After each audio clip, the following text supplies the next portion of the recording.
This is Elizabeth Taylor. I think she was an actress like 150 years ago, but what I find very interesting is she had the flu so bad she went into a coma. And it got so bad doctors thought they lost her like 4 different times. She had no vital signs for like 5 minutes. She even read her own obituary afterward. At some point she found herself watching them working on her body, and then she heard one of the doctors say, "I think we lost her." She tried desperately to move something like an eyelid or a finger to let them know that she wasn't actually gone, but it didn't work, and then she felt herself being sucked into a tube. She went through the light at the end of it, and she said it felt like being bathed in love and floating on liquid mercury. And that's when she saw her husband Mike, who had died a few years before. Her apprehension about being dead turned into elation at seeing her husband. She was telling him how wonderful it was to see him and how she wanted to stay there forever, but he told her, "No, you have to go back." After she came out of it, she told all the doctors in the room what had happened, but she didn't speak about it for years after that because it sounded crazy. Follow and repost if you enjoy these. I'm gonna make a lot more. Thank you. This is one of the freakier stories I've heard. This is Sebastian Younger. He has one of the most impressive near-death experience accounts. He was in his driveway one day and he felt a pain in his stomach. The pain got so bad that he couldn't stand up. Not long after that, he literally started going blind. His wife got an ambulance there and they rushed him to the hospital. On the way to the hospital, an insane amount of blood poured into his abdomen. Then a black pit opened up in front of him. He says it was dark and cold and bottomless, and he knew for sure he did not want to go down there. Then next to him, his father appeared. He was trying to communicate with him. Then the doctors were able to pump enough blood back into his system to bring him back. What amazes me personally about this story is that he remained an atheist afterward. That's not to say that he disregarded that experience as nothing special. To me, that's truly impressive. Pretty sure I don't mean that sarcastically. Follow and repost if you enjoy these stories. This is hands down my favorite story. I know I've said that before, but past me was just an innocent little prairie dog who had no idea what he was about to hear. This is Louise Peck. She was a bit of a party animal. One night, her and her boyfriend bought what they thought was that sweet Colombian nose candy, but it was actually pure lidocaine. It wasn't doing the job, so she ingested an entire line of it. That was a bad idea. She went into a seizure, and she says it felt like Popeye punched her underneath the jaw and sent her soul through the top of her head. She ended up on a beach. She saw a house she wanted to go to, and it was on top of a bunch of rocks. She climbed it to get to the house. When she got to the threshold of the front door, she was 1 inch tall, and as she passed over it, she realized that all of her ancestors had passed through this house, and it was part of how they moved on. Inside the house, she could feel the energy of her ancestors still there. She felt something pulling her across the floor, and soon she was flying over the ocean into the sunset. She was exhilarated, but she knew that people couldn't fly, so she started wondering if it was a dream or if it was real. And a voice answered her saying it's more real than anything back there, meaning like Earth. She flew into the center of the sun, and there was light at the center, and it overwhelmed her with a sense of love and peace. There was a parental figure holding her, and it felt so good that she didn't want to leave. But the figure said, "You have to go back, you're not done." She was falling through darkness and saw figures. She heard them saying nursery rhymes, and one kept asking her, "How many fingers? What is your name?" And she realized she was back in her body. Follow and repost if you enjoy these. I'm gonna make a lot more. Thank you. This is Jane Thompson. When she was 34, she had a near-death experience that completely transformed her worldview. She was in extreme pain one morning, and a family member brought her to the hospital. She lost all sense of the external world and started doing scans of the inside of her body. She saw all of her cells and tissues. She realized she was dying, and then she popped out of her body. She was on the ceiling watching the doctors work, and she knew that it was her body, but she didn't see any life in it anymore. Then she slowly floated above the hospital and saw little balls of energy scurrying around back and forth, and they were all connected by like a spider web of light. Then she found herself moving very quickly through a black tunnel. She quickly broke through and landed in the light. She was overwhelmed by how unconditionally loved she felt there. She started noticing all the areas in her soul that were wounded or like empty, and they were being filled by that love. There was a crowd of souls gathering around her, but before she could become acquainted with any of them, a loving but firm voice told her she had to go back. She spent quite a while protesting, but that voice was insistent, and she was eventually sort of nudged back into the tunnel. She entered her body through the top of her head, and all the pain she was experiencing came back. When she came to, there was a Catholic priest there giving her last rites. For a while afterwards, she felt very uncomfortable with anything man-made, like the hospital machines. She says the only thing she really felt comfortable with was the people around her. If you enjoy these, follow and repost, and let me know what you think about Jane's story in the comment section. Thank you. Okay, I swear this one really is my favorite, so far anyway. This is Chris Batt. When his mom had him, she threw him into a dumpster because he got in the way of her modeling career. Neighbors heard him crying in the trash can and took him out, and he went from home to home where he was not even treated like a human being. He was pretty sick of life and had decided to jump in front of a train. The day he was gonna do it, one of his friends pulled up right next to him and told him to get in the car. Right then, his mom called him, and he had a very unpleasant conversation with her, and then he opened the door and jumped out of the car. He heard a loud boom when his head hit the concrete. He didn't realize he was standing up out of his body until he saw his body laying on the ground. He took 2 or 3 steps, and then he says he was in like this void where he felt the most divine presence. It told him, "Yes, I'm real. real. It told him angels were real, and it asked him if he wanted to meet them. He said no, because he was scared, understandably. It showed him images of prostitutes and like stoners, and it told him that he loves all of them. Then it told him that it was going to go to the ends of the earth to get everybody back there with it. Then he found himself in the air, and he saw angels everywhere. Two of them felt very familiar to him. One of them was upset that Chris had to go through what he was going through, and the other told him that he has a whole lot of good he can do in the world. The one that was upset told him to look down, and he saw his body with paramedics standing over it. They asked if he wanted to stay or go back, and he decided to go back. He woke up in the hospital 3 days later. Follow and repost if you enjoy these. I'm going to make a lot more. Thank you. This story has the weirdest ending. This is Peter Anthony. He collapsed one night after a party and had a near-death experience that turned him from an agnostic to something else. He drove himself home from the party and collapsed, and he bled everywhere. He called a friend to take him to the hospital. At first, they refused to treat him because they thought he had AIDS. It was in the 80s. He was losing consciousness. He says he saw a thin black line, and then there was like a snap, and he was looking at the operation taking place. It felt like something was connected to his solar plexus, and it was sucking him through a tube. He saw people that he recognized. In particular, he saw a grade school teacher, but she wasn't old and frumpy like he remembered her. She was young and vibrant. Once he broke through the tunnel, he ended up on a tree. There was someone there with him that he could only describe as an ascended master, or like an advanced entity of some sort. In front of him played out a massive life review. He saw one instance where he was embarrassed by his sister on the day that she was killed by a drunk driver. Then he saw his future play out. He saw him attempting to take his own life. He was asked if he wanted to go back, and he said he did, which is weird. Usually people don't want to go back. And when he came back, it was 3.5 weeks after he'd come to the hospital. He says he came back with psychic abilities, and he apparently helped solve a homicide case using those abilities. That sort of became part of his career. If you enjoy these, follow and repost this. I'm going to make a lot more. Thank you. This is by far my favorite story. I've said that like 8 times. This is Nancy Rhines. She was hit by a car while riding a bike and had a near-death experience that completely flipped her worldview. Her consciousness split. One part of her stayed in her body, and the other part was watching peacefully from about 50 feet away and explaining that this was okay, it was meant to happen. In the hospital, while under anesthesia, she was surprised to find herself waking up in a meadow. She thought she must be dead. Then she wondered why she wasn't in hell, because her Catholic upbringing said atheists went to hell. A voice from all around her answered, "This is your home. You're a part of this and you belong here." Then a woman approached her and told her that she was going to teach her some things that were going to help her on Earth. She did not want to go back, but the woman told her she had already agreed to. In front of her, the woman showed a scene of her before coming to Earth agreeing to all these experiences. The woman showed Nancy that she knew she was likely going to lose touch with any sort of spirituality, and that she was going to have about 3 shots to reconnect to it, and the third was the accident. Then she was taken to a place where souls who have left Earth come to decompress and reflect on their lives, and they did it in an environment that was comfortable for them. So for her, it was like nature with mountains and rivers. But eventually she was forcefully shoved back into her body. She was screaming, "Where are my friends?" when she got back. The nurses thought she meant her friends in the waiting room. Follow and repost because I'm going to make a lot more of them. Thank you. This is AinaK. She was suffocated during an assault outside of a nightclub and had a near-death experience that completely changed her worldview. She was 15 when it happened. Her and her friends would go dancing, and she met a guy that liked to dance with her. And one night he invited her outside for a minute. When it happened, she was in shock, and she knew there was no way she was going to survive it. And at one point, she found herself floating above the scene. She says she was completely at peace. She was able to see it without feeling any judgments about it. She looked around at some of the buildings that were near her, and then a space opened up in front of her, and she saw a light coming through it. She says the light made contact with her entire being and filled it with love. And she could recognize that there were 3 people on the other side of that light. They were speaking to her and telling her that she was blessed and that she was loved, but it was too early for her to join them. She could feel the light pulling her toward it from her heart. She said it was very attractive, so hearing those beings tell her that she was too early stung a little bit.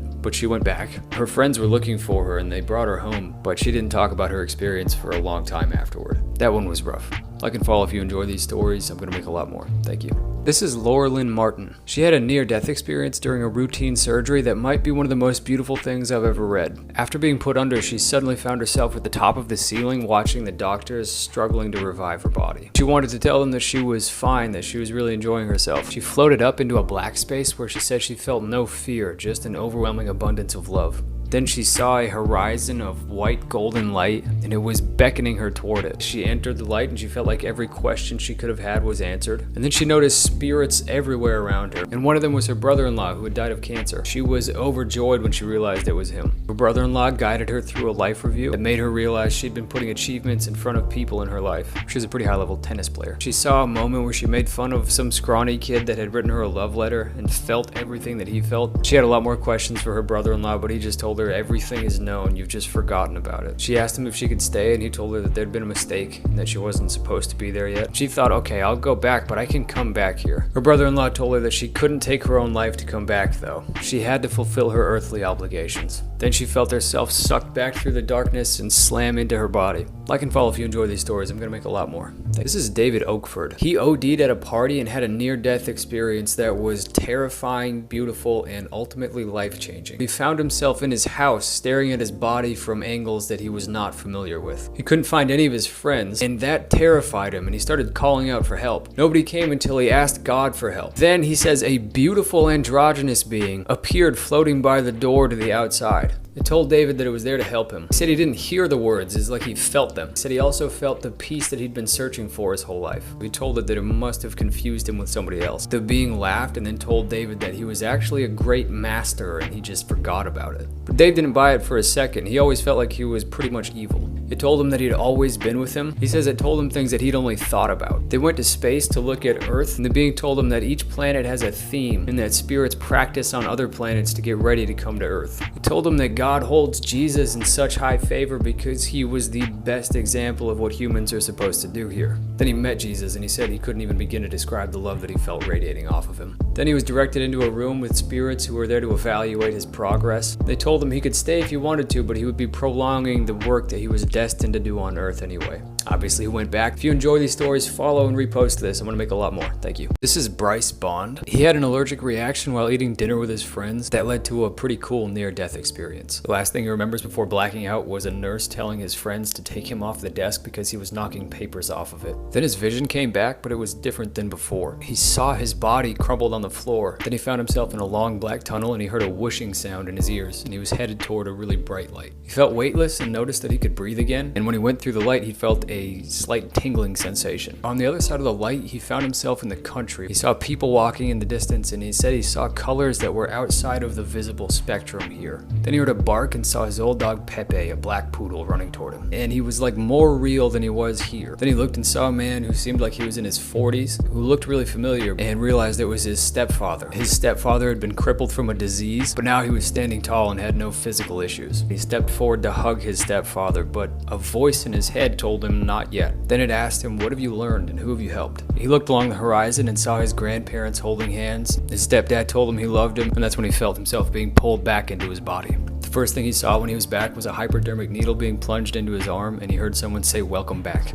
Follow and repost this if you enjoy these stories. I'm going to make a lot more. Thank you. This is Natalie Sudman. She hit a roadside bomb in Iraq and had a mind-expanding near-death experience. She was a civilian employee and she was riding in an armored Land Cruiser. She heard the pop of a champagne cork, and the next thing she knew, she was delivering a lecture to thousands of beings. She knew these beings were actually formless in nature, but they were taking on a physical appearance. She says they were for some reason fascinated with her account of getting blown up on Earth. She gave them the information about the experience instantly without using words. She says the ideas of things like land cruisers and war would have been impossible for them to understand had they not had a first-hand account of life on Earth. She said the beings there don't see actions in this life as either good or bad. Some actions may be very disruptive to the creative flow in any realm. This giant gathering of people requested that she return to Earth because she had a unique set of skills that were going to be valuable at the time she existed.